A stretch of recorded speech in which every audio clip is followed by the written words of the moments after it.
Hey, so let's discuss some stuff that doesn't make any sense whatso freaking ever. That's completely backward compared to what we were doing or have progressed to from about 150, 200, 300 years ago. Um, alright. Some of this is actually even sayings that make no sense then or now, in my opinion. Maybe somebody out there has an explanation for me. I'm too lazy to look. Um, Pot calling the kettle black. I understand that back in the day we used to cook over open fires while we were traveling the Oregon Trail trying to get out west, everything else, blah, blah, blah. I mean, it wasn't just here, it was the whole freaking world. But as far as I'm aware of, yeah, pots got kind of turned black from the fire. Kettle, on the other hand, not so much. It stayed pretty much silver. So I'm not really sure how a pot is supposed to be calling a kettle black and what sense that saying even really makes in the context of what we use it for. Another one that doesn't make any dang sense to me is happy camper. Oh, he's a happy camper. You know who the happy camper is? Usually the one that's going home so they can shower. I don't know about you, but, you know, 150, 200 years ago when we were living in drafty log cabins all over the places, or in tents, or covered wagons, or, as far back as you want to go, it gets worse and worse.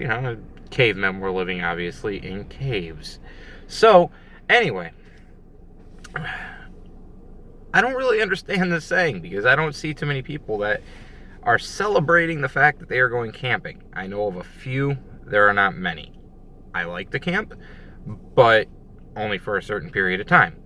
Now, then you have the people that cheat when they go camping. They bring in a Winnebago or a mobile home, or may as well have just uplifted their entire freaking house, Wi-Fi, cable, satellite, and everything freaking included. I don't know what the point in that is. I guess if you want a change of scenery out your window, then bringing your Winnebago with you when you go freaking camping is a great idea. And then has anybody else ever noticed that we pay to go camping and sleep outside nowadays, whereas homeless people can't even seem to get indoors and they're staying outdoors for free? I'm just saying, it's kind of insulting. Yeah, I mean, think about it. They're holding up a bag going, hey, look at my pillow, or a newspaper, hey, look at my blanket, and it's from like 20 years ago, and I'm not sure how it hasn't disintegrated yet. But yet, people like us pay to go camping. And then camping is so wonderful, how come everything outside wants to come into my house? It doesn't matter if it is a mouse, if it is a stray cat trying to get into my garage, spiders, other bugs, birds, bats, all of them want into your house, and yet you find it interesting enough to go try and sleep where they're at. Doesn't make any dang sense to me, but hey, whatever floats your boat. Again, floats my boat on occasion, but I don't get to go camping very often. I don't even think I own a tent anymore.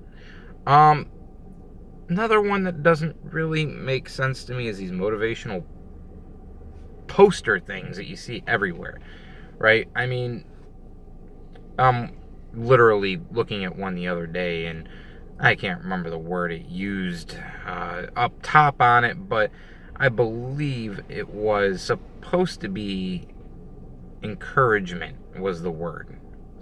And it's a picture of an eagle swooping down, grabbing a fish. It looked like a trout or a salmon out of the water.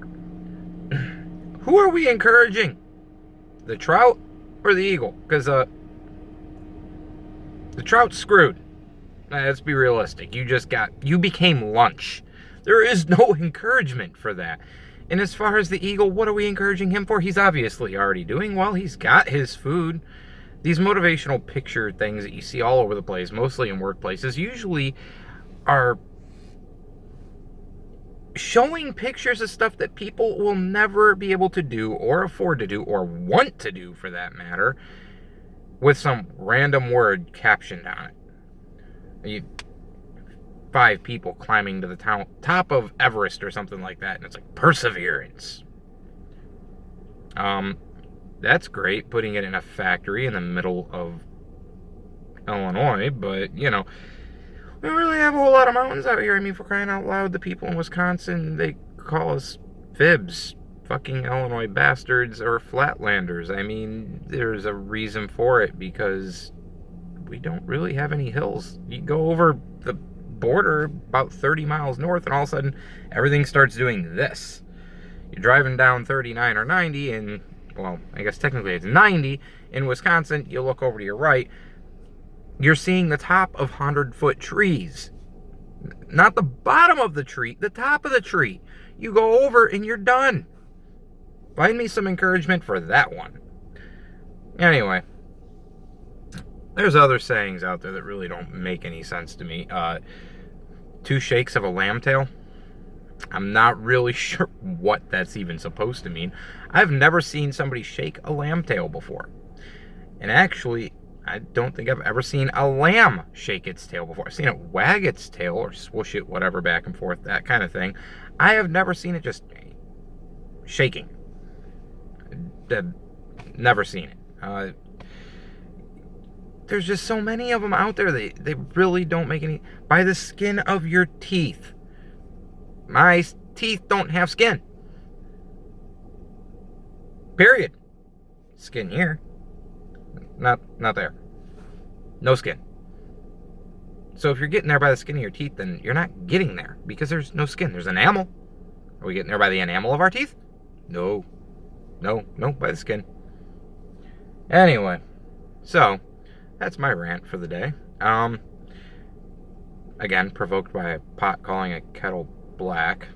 But, yeah, I mean, whatever color you feel like being today, just go ahead and do that. And, you know, as that other saying that makes no sense goes, if at first you don't succeed, try again. Because, that's what we need to do.